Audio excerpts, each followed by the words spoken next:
Hi guys and welcome to my review of Boku no Hero Academia chapter 149. I can basically sum up my feelings about this chapter in 2 seconds. Yay, no!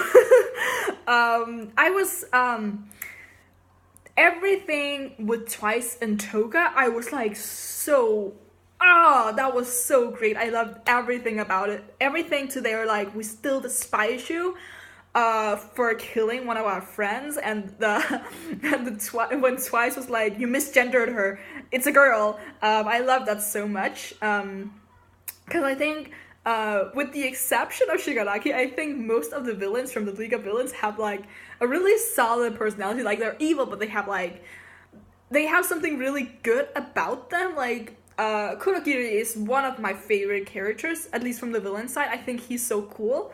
And I think I've never said that before, but Kurogiri, like, yes, made. And I love their, like, kind of casual attitude. And also when, Chisaki was like, what's your quirks? I need to know about your quirks so that I can put you in, like, these situations and blah, blah, blah. Like, it makes sense that he needs to know if he's the one making the plans, right? And Toga is just like, nah, I'm not gonna tell you. And they're both like, nah. And then Twice just goes, this is my power. I can do this and this and that. And then Toga explains this as well, or hers as well, sorry. And I really like, Twice's makes a lot of sense. I think, for both of them, this is the first time we've gotten like the full explanation of their powers, but because we only knew like parts of it. I think Twice's is like kind of obvious. So let's not talk about it. Toga's, on the other hand, I like the revelation that she can like drink multiple people's blood and just turn into whoever. Like, if she drinks my blood and my brother's blood, she could turn into both of us for as long as the power of the blood works. Because she said that if it depends on how much blood she gets, of how long she can keep up the transformation, and if she gets a full cup, she can transform. She can be that person for like a whole day, which I'm guessing is like the accumulated time of how long she's that person. So if she drinks like a cup of blood, she can be that person for 24 hours. But it doesn't matter when she used that 24 hours. Like, she could use them like over a span of a month. It just has to be like those 24 hours, I guess. I'm not entirely sure if that's how it works. It could also just be like from the moment she has the cup, it's 24 hours. Either way, it would make sense. I think if it's like the accumulated time, I think like that's more deadly, because that means that she could like ingest someone's blood and then just whenever, because then she doesn't have to store it. But I'm not entirely sure. I think it actually makes more sense if it's just like from the moment she drinks the blood, it's like you have this time now. But I don't know. I don't know. It was unclear, I think, in the translation. If you read another translation that you think made more sense, just tell me. It could be either. But I like that. I liked how she said she could turn into multiple people. Like, she could store multiple people's blood in her own body. I think that's really cool, because she could just like switch around then. It's like Envy from Fullmetal Alchemist. Just differently with blood. And I also had like the mental image of her just drinking like a cup of blood. And the only thing I can think of when I think of that is like, you know, drinking a cup of blood is like one scene from Twilight where Bella drinks that stupid cup of blood. I don't know, that's just like a stupid image. But either way, I really liked everything about them. And I also liked how when Chisaki asked them, is Shigaraki planning on betraying me, they were just like, nah, he's not. But then they betrayed him, basically. They were like, we don't give a frick frag about you.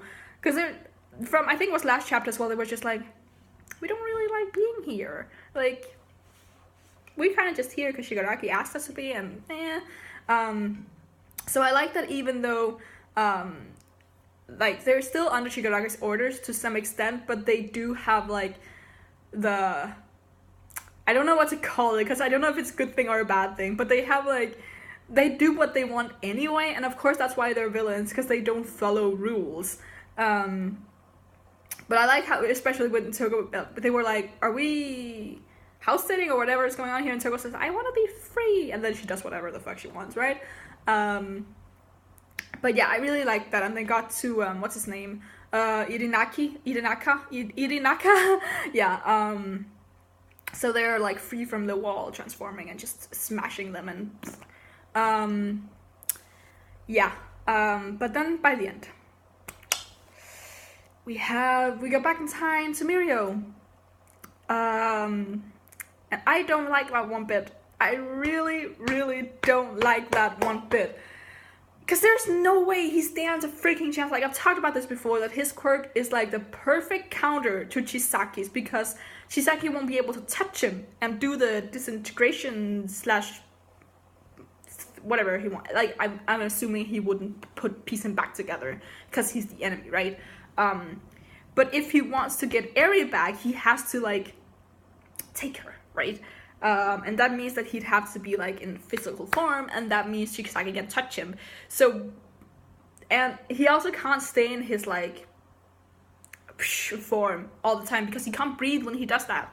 So I just don't trust it. And I've said before, I do think someone could die in this arc. And I said it when we had that big spread of, like, all the people who have an internship and their heroes they're under. I said one of these people will die. It's not going to be Deku. It's not going to be one from Class A. And it's probably not going to be Aizawa. But the others are... No. There's no way they're all safe. I think Tamaki won't die either.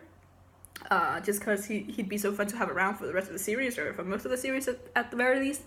I think, like, the two characters I'm like, one of these might die is Mirio and Night Eye.